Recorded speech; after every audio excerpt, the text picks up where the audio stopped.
Hapa hivi kila mtu anataka kufanya kitu kwa ajili ya Imam Hussein.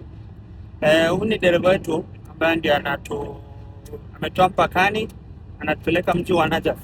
Anasema kwa kila kwa sababu kazi yake ni basi, kwa kila yani atakuwa ametoa huduma kwa aina fulani. Bei rasmi official ya kiti ni 15,000. Yeye kwa kila mtu, kila safari zote zenye anaenda wanakata 3,000. 3,000 ya huku sio 3,000 ya nyumbani, tofauti. Sasa yeye khidma yake ni kwamba mimi katika hizi siku pesa yangu ambayo ni 15,000 nachukua kwa watu 12,000, ambayo kawaida siku hizi tunajua kwamba kawaida safari zikiwa nyingi, watu wanajua kwamba ndio season za safari, watu wanahitaji gari, bei zinapandishwa.